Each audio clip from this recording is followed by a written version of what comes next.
కార్యక్రమంలో జాయిన్ అయ్యారు. అందరికీ నమస్తే అండి, welcome to the debate sir. ముందుగా భానుప్రకాష్ గారు మీతో స్టార్ట్ చేద్దాం. అసలు ఏంటి, ఎలా చూడాలి తిరుపతి లడ్డూ కేసు? ఇది భక్తి అంశంలో చూడాలా, రాజకీయ అంశంలో చూడాలా? అసలు ప్రజల భావోద్వేగాలతో అసలు ఎవరికి పని లేదా? ఏం జరుగుతోంది అనుకుంటున్నారు?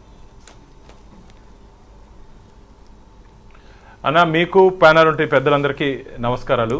నమస్తే, చెప్పండి. వెంకటాద్రి సంస్థానం బ్రహ్మాండే నాస్తికించిన వెంకటేశ సమూదేవో నభూతో న భవిష్యతి అంటారంటే వెంకటేశ్వర స్వామితో సరిసమంటే క్షేత్రం కానీ, దేవదేవుడితో సరిసమంటే దేవదేవుడు కానీ విశ్వంలోనే లేదని చెప్పి మనకు పురాణాలు చెప్తున్నాయి.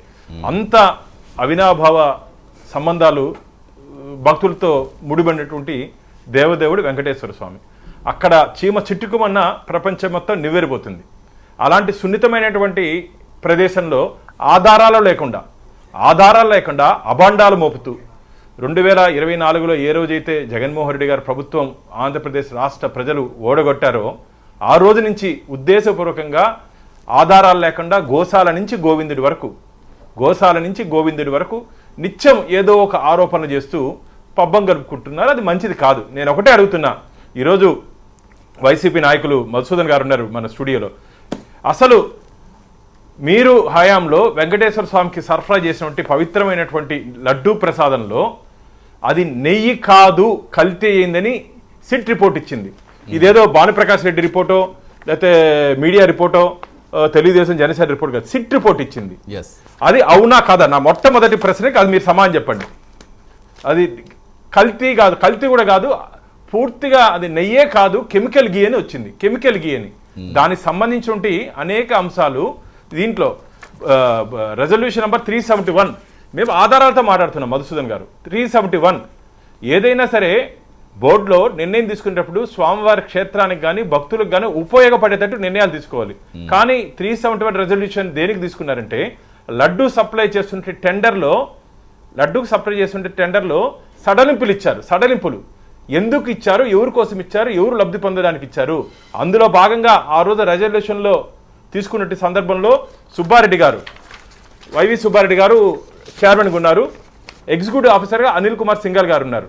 సిట్ నివేదికలో ఏమిచ్చిందంటే ఆ రోజు ఈ నిర్ణయం తీసుకునింది దేవస్థానానికి పవిత్రతకి భంగం కలిగే విధంగా ఉంది కాబట్టి వారి మీద చర్యలు తీసుకోండి అని చెప్పి సిట్ రిపోర్ట్ ఇచ్చింది. నేనేమడుగుతున్నా అంటే అనిల్ కుమార్ సింఘాల్ గారితో పాటు, ఎందుకంటే బోర్డులో యాజ్ ఎగ్జిక్యూటివ్ ఆఫీసర్ మాకు మెంబర్ సెక్రటరీగా ఉంటారు, కానీ లీడ్ చేసేదంతా బోర్డు, టీటీడీ బోర్డులో తీసుకున్న వివాదాస్పద నిర్ణయానికి ఎవరు బాధ్యులు చెప్పండి.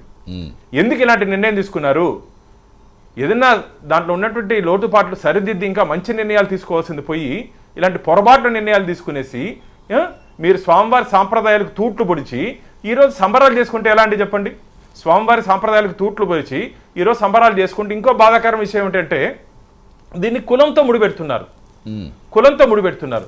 అంటే ఇది నాకున్నటువంటి ఆలోచన, ప్రజలకున్నటువంటి భావన, భక్తులు పడుతున్నట్టు ఆవేదన ఏమిటంటే వెంకటేశ్వర స్వామి క్షేత్రాన్ని ఒక రాజకీయ క్షేత్రంగా పూర్తిగా వైసీపీ వాళ్ళు టార్గెట్ తిరుమలతో వైసీపీ నాయకులు పనిచేస్తున్నారు. అందులో భాగంగానే ఒక pre planned blue print prepare చేసుకొని కరుణాకర్ రెడ్డి గారితో మొదలై ఈరోజు పూర్తిగా ఆంధ్రప్రదేశ్ మొత్తం నాకు ఎంత బాధగా ఉందంటే నిత్యం వెంకటేశ్వర స్వామి గురించి పాజిటివ్గా చర్చించుకోవాల్సింది పోయి అక్కడ జరిగినటువంటి విశేషాల మీద ఇట్లా మనం మాట్లాడుకోవడం కోట్లాది మంది భక్తుల మనోభావాలు గాయపడే విధంగా బాధపడే విధంగా ఉన్నాయి.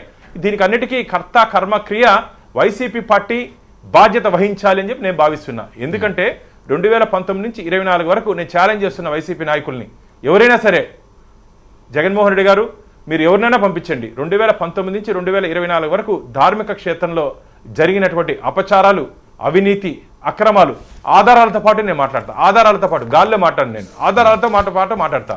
దానికి సమాధానం చెప్పండి. ఇది మంచిది కాదు. దయచేసి మన రాజకీయాలు ఏదైనా ఉంటే, పాలసీ విషయాలు ఏదైనా ఉంటే పాలసీ విషయాలు మనం మాట్లాడుకుందాం, తప్పులేదు. మేము తప్పు చేస్తే చెప్పండి, సరిదిద్దుకుంటాం. దేవస్థానాల్లో తప్పు చేస్తే కూడా, తిరుమల తిరుపతి దేవస్థానం కూడా మేము మా తరపున ఏదైనా తప్పు జరిగితే మేము సరిదిద్దుకునేదానికి సిద్ధంగా ఉన్నాం. మీరు ఏదైనా సలహాలు సూచనలు ఇస్తే తీసుకునేదానికి స్వీకరించడానికి సిద్ధంగా ఉన్నాం. కానీ ఆధారాలు లేకుండా ఆరోపణలు చేస్తే మాత్రం మంచిది కాదు. ఎందుకంటే ఇప్పుడున్నటువంటి పరిస్థితిలో ఇప్పటికే హిందుత్వం మీద పూర్తిగా దాడి జరుగుతుంది. అన్యమతస్థుల దగ్గర నుంచి హిందూ మతం మీద దాడి జరుగుతుంది. దాన్ని అరికట్టి ముందుకు పోవడమే కష్టంగా ఉంటే లోపలే ఇలాంటి కుట్రల పన్ని ఒక ధార్మిక క్షేత్రాన్ని ఒక రాజకీయ క్షేత్రంగా మార్చడం మంచిది కాదు. మీకు ఏదైనా అనుమానాలు ఉంటే ఖచ్చితంగా తీర్చేదానికి, మీకు ఆ అనుమానాలు నిర్వృత్తి చేసేదానికి మేము సిద్ధంగా ఉన్నాము. మళ్ళీ చెప్తున్నా, మేము ఎక్కడ తప్పించుకోవట్లే. మీరు ఆన్ పేపర్ ఏదైనా అడగండి, ఆన్ పేపర్ సమాధానం చెప్తాను, మేము సిద్ధంగా ఉన్నాం. మీరు కావాలంటే అసెంబ్లీలో కూడా రండి చర్చకి దీని మీద. అసెంబ్లీలో కూడా మేము ఎన్డీఏ కూటమికి తరపున మిమ్మల్ని ఆహ్వానిస్తున్నాం. రాబో అసెంబ్లీ సెషన్స్లో కూడా మీరు ఇక్కడ జరిగినటువంటి విషయాల మీద మీరు కానీ వస్తే అసెంబ్లీ సాక్షిగానే చర్చించుకుందాం. మీరు అడిగే ప్రతి ప్రశ్నకి సమాధానం చెప్పేదానికి మేము సిద్ధంగా ఉన్నాం. రైట్. అంటే భానుప్రకాష్ గారు వెళ్దాం, ఒకసారి అడుగుదాం. ఇంకో క్వశ్చన్ కూడా మిమ్మల్ని అడగాలనిపిస్తుంది. అంటే ఇప్పుడు జనరల్గా ప్రపంచవ్యాప్తంగా ఎప్పుడు మాట్లాడుకునే రాజకీయాలకు కేంద్ర బిందువుగా మారకూడదని అన్ని పార్టీలు చెప్తూనే ఉన్నాయి. కానీ రాజకీయాలకు కేంద్రంగా ఈరోజు తిరుపతినే మార్చేస్తారు. గత కొన్ని రోజులుగా అయితే ప్రతి అంశంలోనూ కూడా అవినీతి జరిగిందంటూ ప్రతిరోజు తిరుపతి చెందిన వార్త వస్తుందంటే ముందు హిందువుల గుండెలు ఇలా ఉంటున్నాయి, ఏం వస్తుందో, మళ్ళీ ఏం జరిగిందో, ఏం చెప్పబోతున్నారు అని.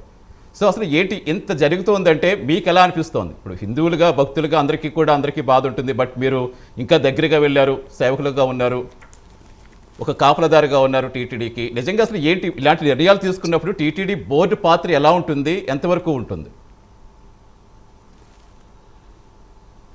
అసలు బోర్డే మెయిన్ పాత్ర అన్నా. బోర్డే ధార్మిక క్షేత్రంలో ధర్మకర్తల మండలి సభ్యులుగా మేము స్వామివారి దగ్గర కాపలాదారులు, కస్టోడియన్స్ ఫర్ ద ట్రస్ట్. మేము అక్కడ ఉంటే కాపలాదారులే లబ్ధిదారులు అయితే ఎలా చెప్పండి? కాపలాదారులే ఎవరికో ఉపయోగపడాలి, ఎవరికో మేలు చేయాలి అని చెప్పి మా అందరికీ